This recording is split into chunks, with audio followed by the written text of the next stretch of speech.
बड़े दुख के साथ कहना पड़ रहा है कि वहाँ से आवाज आ रही थी ना, रोने की आवाज आ रही थी, तभी जाके हमारी नजर पड़ी और इतना ज्यादा दुख हुआ कि भगवान उनकी आत्मा को शांति दे और अपने श्री चरणों में उनको स्थान दे। हेलो दोस्तों, गुड मॉर्निंग, सुप्रभात। सबसे पहले आप सभी को मेरा प्यार भरा नमस्ते और जी भोरी सिमनी। तो कैसे हैं आप सब? होप आप सब अपने जीवन में स्वस्थ होंगे, मस्त होंगे और अपने कार्यों में व्यस्त होंगे। अभी सुबह के 9:30 बजे का टाइम हो रहा है और हम फिर से लग गए हैं खेत जाने के रास्ते। आगे से लगी है मेरी सास जी और पूनम।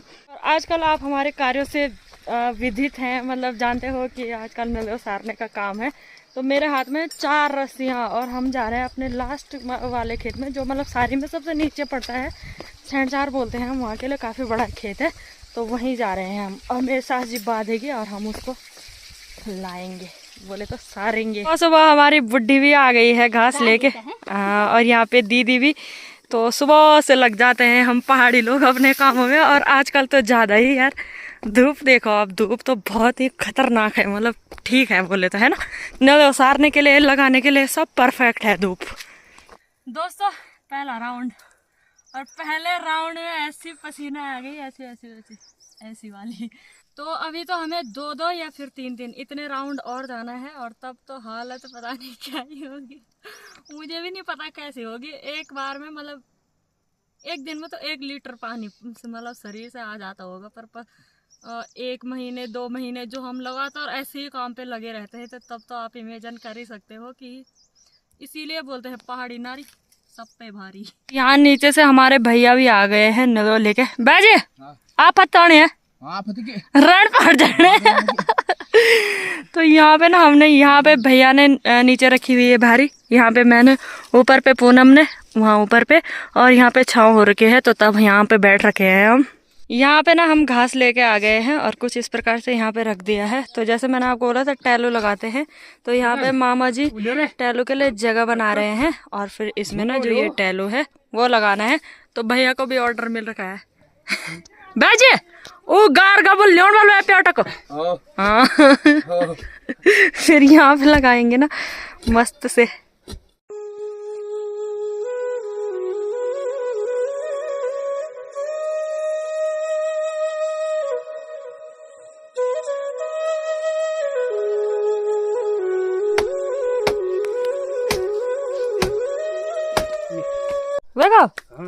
धन्यवाद तुमको बहुत बहुत है भाई, धन्यवाद है। हमारे मामा जी भी आ गए हैं यहाँ से। मामा लैगन ओहो।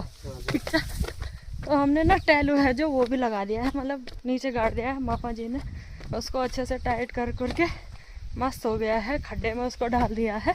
और अब ये है कि मतलब अब ये ऐसा काम लड़कियों के बस की नहीं होती है ना। घास तो हम लगा भी देंगे, पर टैलू घेंटना जिसको बोलते हैं वो थोड़ा हमारे बस की बात नहीं है।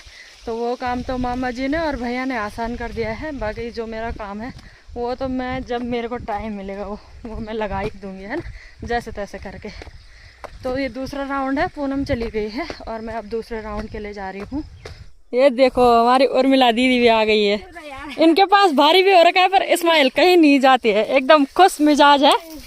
गजब, बहुत बढ़िया। कुछ ऐसा नहीं तो है। गर्रा तो हो रहा है पर हम खुश हैं। अब मैं तुम्हें पियाई। अभी के टाइम पे ना हमने यहाँ पे बहुत सारी घास जमा कर दी है, यहाँ भी और यहाँ तो है ही काफ़ी सारी। तो ये भी लग गया है और इसको अब ये मतलब लास्ट है, लास्ट का है ये आज, मतलब फिनिश। तो इसको तो आराम से लगाएंगे मस्त। वैसे भी नज़दीक है, इसमें डर भी नहीं है ज़्यादा।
ये ठीक 1:30 के टाइम पे हमने ये खुम्ब तैयार कर दिया है। ऐसा डिज़ाइन हमने इसको दे दिया है और यहाँ पे मस्त हवा भी चल रही है।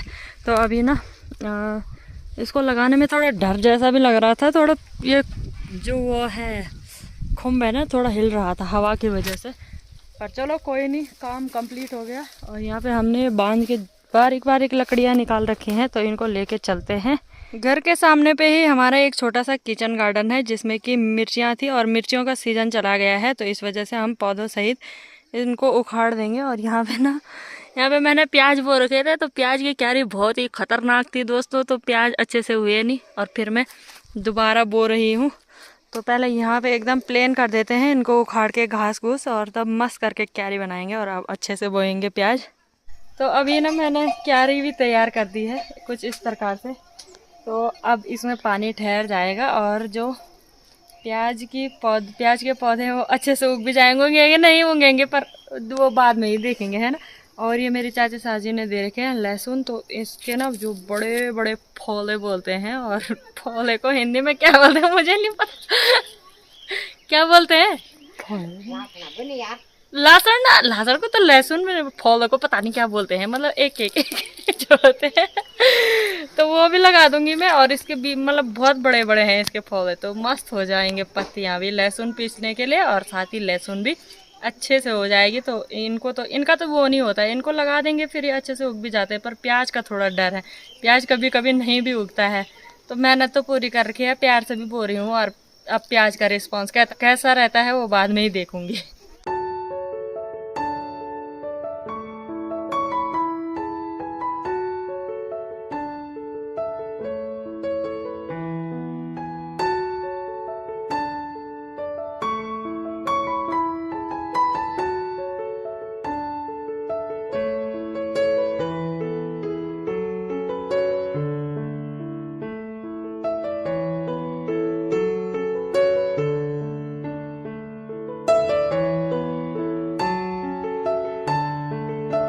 के टाइम पे मैंने सुबह में थोड़ा सा काम था वो निपटा दिया है, और मैंने भात नहीं खाया क्योंकि मेरा मन ही नहीं कर रहा था। तो इसमें ना मैंने सुबह के लौकी के पराठे बना रखे हैं, तो अब मैं यही खाऊंगी और इसके साथ चाय। तो मैंने ना बाल नहीं धोए क्योंकि गीले बालों में ना सर दर्द जैसा हो जाता है। तो मेरे पे कीड़ा लग रखा था, कुछ कीड़ा ना उसके जी से खतरनाक लगते हैं, वही खुजली लगती है खतरनाक वाली, तो उस वजह से नहाई मैं। और बाल नहीं धो रखे हैं ना, मतलब लग रहा होगा आपको सिंदूर वगैरह से, ऐसे ही नहा गई मैं सटाक। और अब मैं चाय पराठे का आनंद लेती हूँ।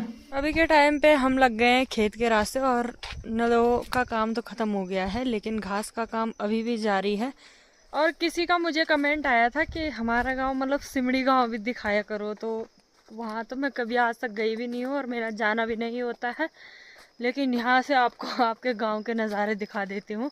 काफ़ी बड़े मतलब प्यारे नज़ारे दिखते हैं वहाँ के, तो यहाँ से एकदम दिख भी जाएगा, गांव नज़दीकी है, तो आपको भी दर्शन करा देते हैं आपके गांव के।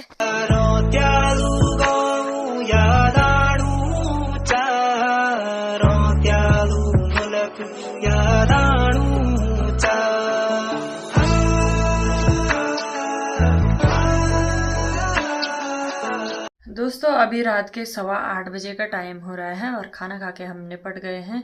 अभी आपको मिल रही हूँ शाम के ठीक बाद में अभी मिल रही हूँ। और वैसे तो मैं व्लॉग को कम टाइम दे पाती हूँ, लेकिन आज से ये था कि घास काटने का ही काम था, तो शायद व्लॉग लंबा हो भी जाता, कोई बात नहीं। पर दरअसल हुआ यूँ कि हम घास काटने जा रखे थे और उसके बाद मैंने आपको सिमड़ी गाँव का नज़ारा दिखाया था। तो मैं थी वहाँ पे, चाचा सास जी चाचा ससुर जी लोग भी थे, मतलब वहाँ पे सभी ऐसे बैठ रखे थे। और अब हमारे मतलब एरिया में ऐसी घटना हुई कि उसी के बारे में डिस्कशन हो रहा था। दरअसल चाकी सेंट जो हमारा मेन मार्केट पड़ता है, तो वहाँ पे हमारे एक टेलर भैया थे, उनको हम अच्छे से जानते थे, जान पहचान के थे, क्योंकि उनकी जो वाइफ है वो मेरे ही ससुराल से है, गुड़गांव से। तो उनका यहाँ मतलब ससुराल ठहरा है ना, मतलब तो यहाँ के रिश्ते से ही हम उनको भैया भी बोलते थे। तो मेरे एरिया के भी काफ़ी लोग व्लॉग देखते हैं, तो वो तो समझ ही गए होंगे कि वैसे ज़्यादातर हमारे एरिया के लोग देखते हैं व्लॉग, क्योंकि अभी मतलब अपने ही एरिया के लोग जुड़े हुए हैं, तो वो सभी जानते होंगे कि मतलब हमारे जो तिल्लू भैया थे, नाम उनका सुरेंद्र सिंह है और उनको तिल्लू भी बोलते थे। तो टेलर मास्टर थे काफ़ी समय पहले से, पुराने टेलर भी थे, स्वभाव भी उनका बहुत अच्छा था। लेकिन बड़े दुख के साथ कहना पड़ रहा है कि आज उनका बाइक एक्सीडेंट हुआ और उसमें उनकी मौत हो गई। तो हम ऐसी बातें कर रहे थे कि ऐसा ऐसा हुआ और अचानक से हमारी नज़र पड़ी सीधा उनके गांव की तरफ। तो वहाँ से आवाज़ आ रही थी ना, रोने की आवाज़ आ रही थी, तभी जाके हमारी नज़र पड़ी और उसके बाद उनकी बॉडी को शमशान पे ले जाया जा रहा था। तो तब से मतलब मैं किसी चीज़ को सोचती हूँ तो मैं बहुत गहरे तक सोचती हूँ यार। फिर मैं उनके मतलब उनको मैंने देखा था, और जिस आदमी को हमने देखा होगा ना तो उसकी अचानक मौत हो जाए तो ऐसा लगता है यार, फिर भी मतलब आदमी थोड़ा सोचने पर मजबूर जैसा हो जाता है कि अचानक से क्या हो गया ऐसा ना। और पहले तक वैसे तो हमने सुबह ही सुन लिया था, पर अपने काम में बिजी थे और फिर ऐसे मतलब ध्यान नहीं दिया जा रहा था। लेकिन अचानक से उनका जो मतलब शव है उसको ले जाया जा रहा था, दूर से ही हमारी नज़र पड़ी। तो मैं मतलब इतने गहराई में जाके सोचने लगी कि ऐसा क्यों होता होगा, है ना। मतलब सोचता ही है यार इंसान, उनके छोटे छोटे बच्चे और उनकी जो घरवाली है दीदी जी, उनको भी हमने देख रखा था। तो फिर तब से इतना ज़्यादा दुख हुआ कि बुरा लग रहा था ना। तो उस टाइम से मैंने व्लॉग बनाया ही नहीं। फिर मेरा मन ही नहीं हुआ और फिर मैं उसी चीज़ को सोचने लग जाती हूँ, बाइक का एक्सीडेंट हुआ। फिर मैं ये सोचती हूँ कि यार उस इंसान पे उस टाइम पे क्या बीत रही होगी ना। तो फिर ऐसे ही इंसान मतलब कहाँ से कहाँ उसी बात को लेकर बहुत आगे सोच देता है। और मैं तो ज़्यादा ही बहुत गहराई तक भी और बहुत आगे की भी मैं सोच लेती हूँ। तो इस वजह से मुझे ध्यान भी नहीं रहा। तो खैर अब अभी के टाइम पे आपको मिल रही हूँ और लास्ट में यही कहूँगी कि व्लॉग को आज उनके लिए श्रद्धांजलि अर्पित करते हुए ही व्लॉग एंड करती हूँ। तो भगवान उनकी आत्मा को स्वर्ग में शांति दे और जो उनका परिवार है उन दुख है उसको लड़ने की क्षमता दे। और इसी के साथ मैं ये ज़रूर कहूँगी दोस्तों कि हमारे एरिया के हैं और अपनी फीलिंग मैंने आपके साथ शेयर करा दी है। लेकिन एक बार जब मेरी दादी की डेथ हुई थी उसके बाद मैंने ब्लॉग बनाया ही नहीं। एक हफ्ते बाद मैं मिली हिम्मत जुटा के, फिर उसमें मैंने ऐसा बोला था कि दादी की डेथ हो गई थी करके। तो कोई मुझे कमेंट कर रहा है कि अब तुम मरने वालों पे भी वीडियो बना रहे हो। तो मैं आपको अपनी फैमिली समझती हूँ तो बात शेयर कर देती हूँ यार दोस्तों। मुझे मतलब बताना, आपको अपडेट देना, ये मैं परिवार समझ के सोचती हूँ या फिर कुछ भी सोच के, तो मैं अपनी मतलब फीलिंग्स जो है उसकी अपडेट देना आप तक अच्छा समझती हूँ, ज़रूरी समझती हूँ। तो मैंने ऐसे ही शेयर कर देती हूँ। और कैसे कैसे लोग होते हैं जो गंदा भी लिख देते हैं, खैर मैं फिर इग्नोर कर देती हूँ। मैं कहती हूँ यार जिसकी सोच जितने तक होगी वो उतने तक ही सीमित रहता है। तो मैं फिर कमेंट डिलीट कर देती हूँ। ऐसा भी होता है, पर इस बात को क्या बढ़ाना है, बस यही कहूँगी कि हमारे जो तिल्लू भैया हैं भगवान उनकी आत्मा को शांति दे और अपने श्री चरणों में उनको स्थान दे। इसी के साथ ब्लॉग को एंड कर देते हैं। बाय बाय दोस्तों, अपना ध्यान रखना।